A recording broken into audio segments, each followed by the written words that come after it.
I'm Chip Freud, and this is the Artist Spotlight, conversations with contemporary artists based on 5 simple questions that explore the artist's journey, creativity, and sources of inspiration. Welcome to another episode of the Artist Spotlight podcast. Today, I'm joined by Jane Steelman, a pastel artist based in North Carolina. Jane, welcome to the show. Hi, how are you doing? Doing great. Glad we're able to make this happen here and get us together on the show.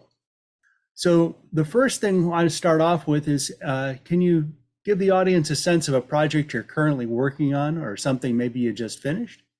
Absolutely. I've had a very big project going on since January. I received a grant supported by the United Arts Council of Raleigh and Wake County and the North Carolina Arts Council, which is part of the Department of Natural and Cultural Resources, to do research and training needed to create a book for young children, a picture book, basically. So I've been taking classes. I've taken a course at Wake Tech, and I have taken an online course through the Children's Book Academy, which has been phenomenal. I've learned a great deal about writing and publishing and creating images specifically for children's books. So that's the major project I've been working on. Some other things that I've been doing, of course, always doing some exhibitions and getting ready for those exhibitions. So I've had several this year that are pretty large for me. One at Chef's Palette, which, I think I took 32 pieces there.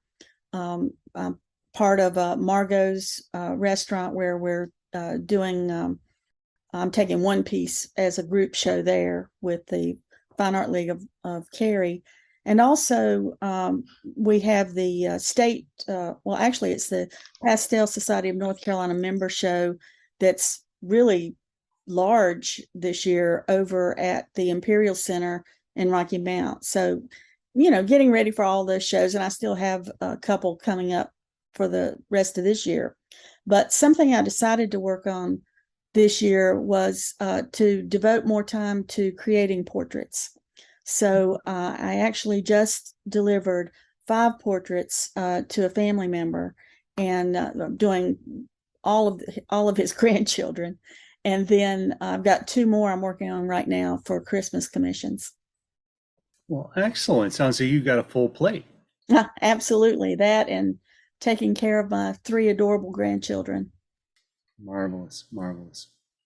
Well, thinking of grandchildren, let's rewind the clock for in your life. What's your earliest memory of making art of any kind? Well, actually, it was in the 3rd grade. I always enjoyed art, and when I drew something, I remember it clearly. It was a picture of a rabbit, and the teacher put it up on the bulletin board, and of course, I was extremely proud of that. So that is my very first memory. And then when I was in middle school, another memory is a friend and I sat together in English class in middle school.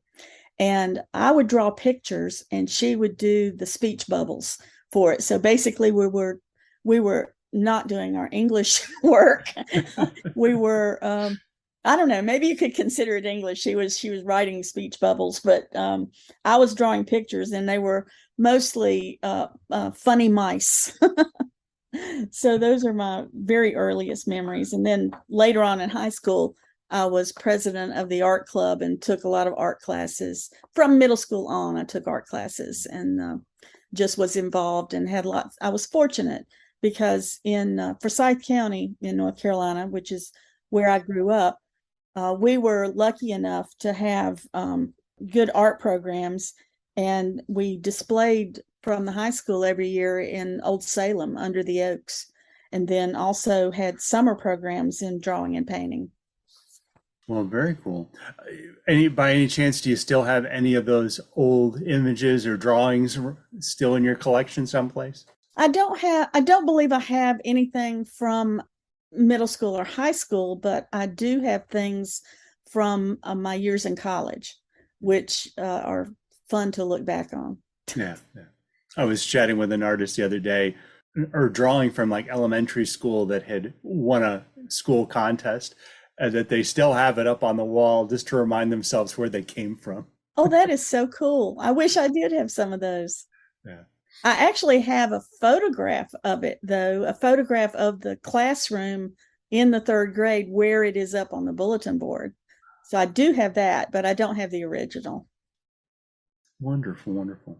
So you're currently, or at least predominantly, a pastel artist. What brought you to that medium and why? Well, I had not worked in art for many years while I raised my daughter, and worked full time doing teaching. I was a teacher and administrator in public schools and then in university. But I just, when she was 16 years old, then I decided that it was time to get back into it. So I took a class actually at Jerry's Artorama in charcoal powder painting. And I thoroughly enjoyed that because one of the things that I did a lot of when I was in college was just they were pencil drawings and sketches and that sort of thing. Did a lot of drawing in college. So when I did the charcoal powder painting, I was really drawn to that. And I love the black and white medium anyway. So that was where I took the charcoal powder and I actually painted it on with a paintbrush.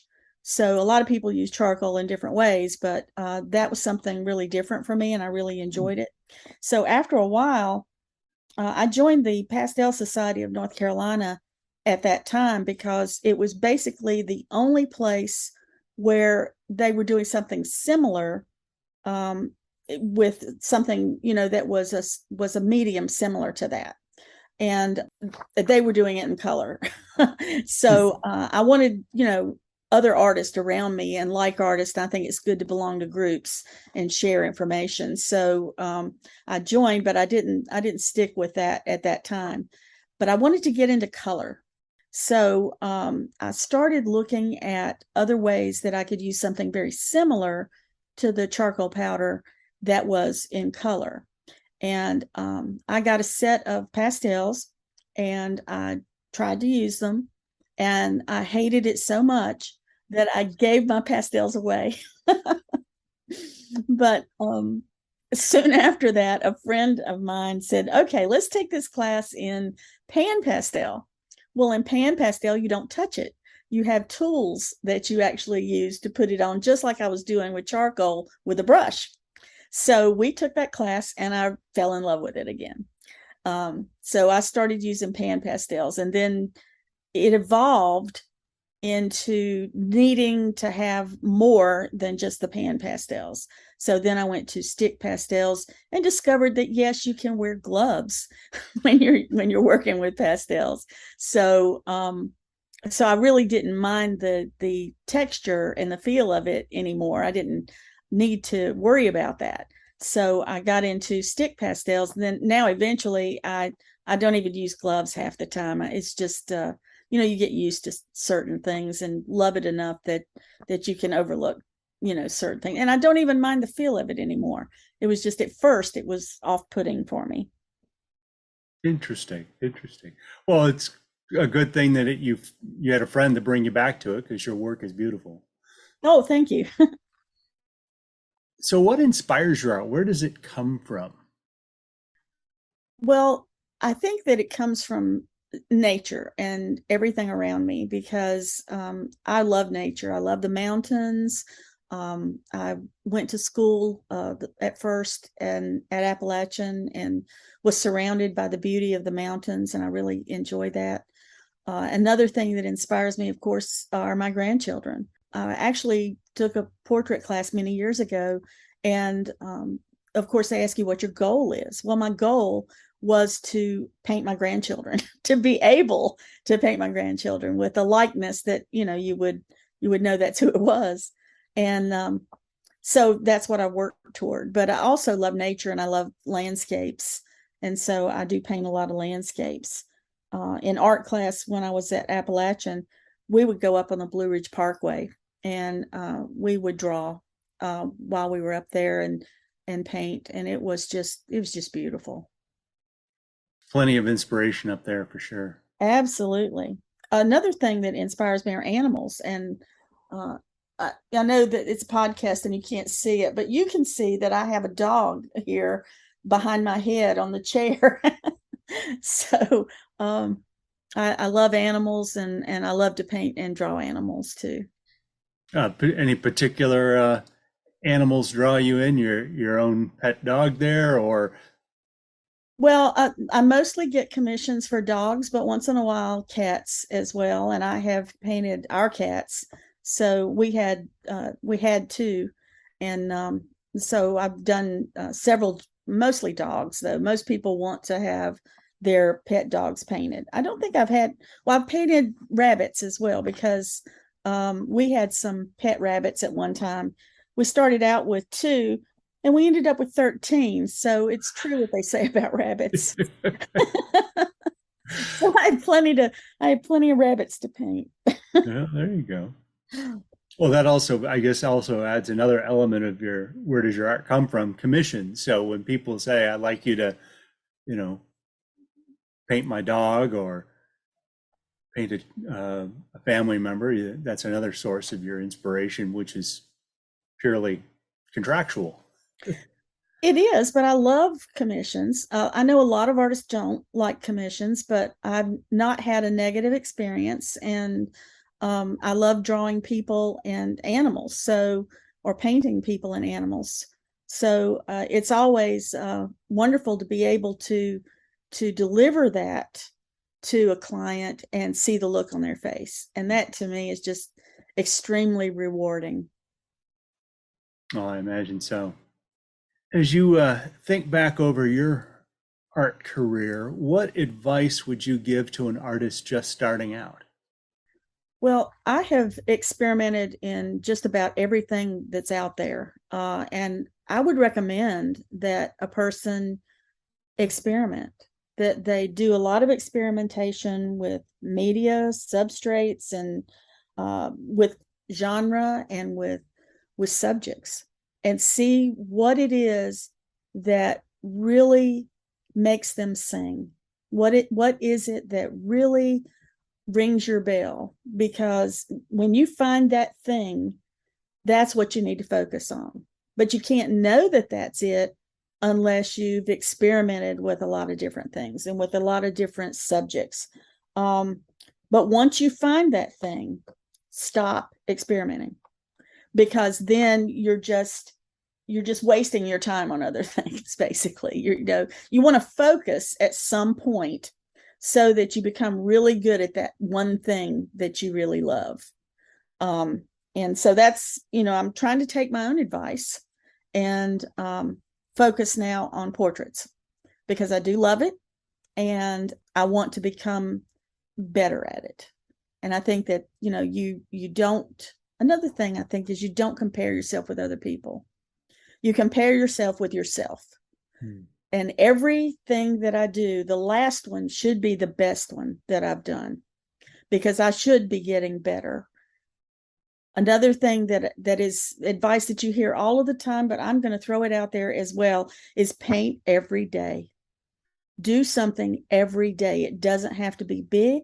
It doesn't have to be a masterpiece. It doesn't have to be finished, but you do need to get in there and do the work every day, because, you hear so many people say, oh, you've got talent and you were born with that. No, you need to work.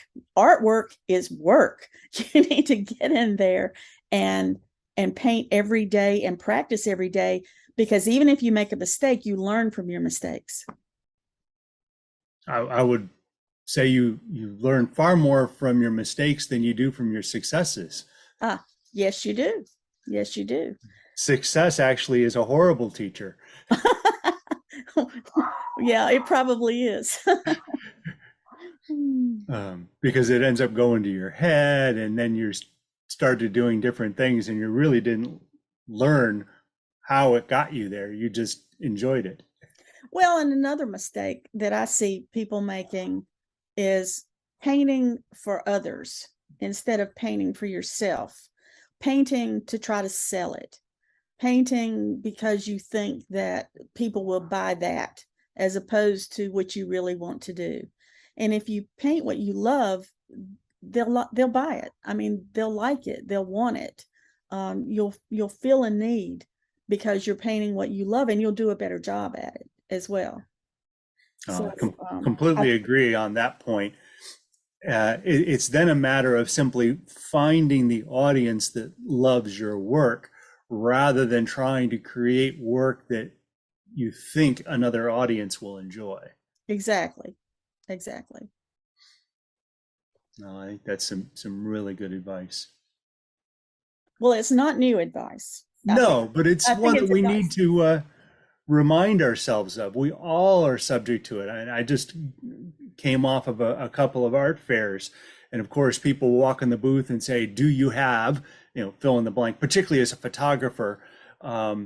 They're looking for certain things, and if it's not something I do, I have to smile and say, no, that's not something I have, and be okay with that. Yes, instead of being drawn to then thinking, oh, I need to go do that. Right. Now, there have been a few occasions where somebody has asked for something and it's been within my realm. I just didn't actually have it yet. So it then provided the motivation in me to go find that subject and to create that work. Now, if I'm lucky enough to get their contact information, I might follow back up with them. But in most cases, I just took it as a suggestion of something that resonated with me, and I went and did it. Right. Well, that just adds to your repertoire. It doesn't really send you off in a different direction on a tangent. It just adds to what you're already doing. Yeah, exactly. So the final question in each of the episodes here is, have you recommend other artists? So who should we go check out? Well, I think that it's important that you find contemporary artists that you admire most, and either take workshops from them, study their work, and learn their process. It doesn't mean that you will actually use their process. It just means that you will probably gain something from that in whatever you do. It's easier than ever before to find other artists that you admire because so much is online. There are Zoom classes, there's Patreon, they provide individual classes, and that actually blossomed during the pandemic when most people could not do in-person classes. I found that there were many people that were doing Zoom classes, say from Australia, and there are many artists in Australia that I really admire that do that work in pastels. So I was able to take classes from people all around the world that I consider to be top-notch artists. Now, some of the artists that I really like to look at, and this also depends on what your interests are. So after you've experimented, you've found out what you really like to do and what media you really like to use, then you start looking for those artists that you really want to emulate or to learn from. And the ones that I like, because I like pastels, and I also work in oil and cold wax sometimes, so I've got an artist there that I like. So I think it depends on the media and the subject about who you would choose as the person that you'd be most interested in. So if you're interested in pastel oceans, Lana Ballett, who lives in Long Island, New York, is a person who does incredible work. She has the most beautiful oceans and waves that I've ever seen. If you're interested in animal paintings, then Emma Colbert from Northern Ireland does the best work I've seen in pastels for animals. I mean, there are many, many others. Don't get me wrong. These are the ones that I would choose. So if you're interested in florals, Lynn Diffenbach and Steffi Clark in Australia they're some of the best artists I've seen in floral paintings. The pastel and oil portrait artist I admire most is Kong Nguyen, and I believe he lives in California, but he does workshops all over the world. And I'm not sure whether he was doing any, I guess he wasn't doing much during the pandemic, but I think he's back out there doing workshops in, Italy and various places. He uses the Verdaccio method in both oil and pastel. And that's painting technique used by old masters, where they have a layer that's called the dead layer of green in the values, and it makes the skin tones really look natural and glowing. So I really study his work. And then an oil and cold wax artist I follow out of Canada is Linda Banfalvi. I love her work because what she does, which is a little bit different from most oil and cold wax artists, is that it actually gives you the sense of it being a scene in nature. And most of them that I've seen online have been purely abstract. And hers gives you an indication that there are trees or there are flowers or there's some landscape involved. So it's still abstract, but it's an abstracted landscape, basically. And then another realistic oil painter that I like is out of Denver, Colorado, and that is Judith Dickinson. I follow her on Instagram. Her work is phenomenal. She takes the value of the subject and takes time with her underpainting before laying on the oil paint, the color. So those are the ones that I would recommend if you're interested in the same kinds of things that I'm interested in. But you should find your own artist based on what your interests are. Excellent. Well, thank you for that. Gives us some homework to do and go check them out. I appreciate the suggestions there. Well, that brings us to the end. But before you go, where can the audience find your work online and the real world? Okay. Well, I have art in two different galleries right now. One is the Bel Air Gallery in Rocky Mount. Another is the 123 Gallery in Wilson. And online, I have a website, steelmanstudios.com. I have Instagram, which is at Steelman Studios. I also have Twitter that I don't use very much. I typically use Instagram and feed into my Facebook, which is Jane Steelman Art. But so I have a presence in social media that has been there for many years. So if you follow Jane Steelman Art on Facebook or Instagram, I post quite often the things that I'm working on. Indeed, you do, because I do follow you. Oh, well, good. I need more followers. Come on, well, guys. Don't we all? Well, this has been a real pleasure. Each time we chat, I get to know you a little bit better, and just makes it even better. Well, I really appreciate your doing this and allowing me to be on your podcast. I think it's very important. Well, thank you so much. And to our audience, thank you for tuning in once again, and keep an eye out for future episodes, because you'll be able to catch up on an artist spotlight of another contemporary artist.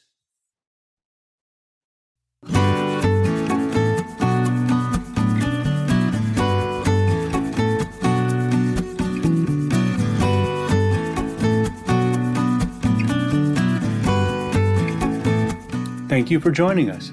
This has been the Artist Spotlight with Chip Freund. Find accompanying blog posts at chipfreundphoto.com/blog, and you may subscribe to our show on Amazon Music, Apple Podcasts, Spotify, or wherever you like listening.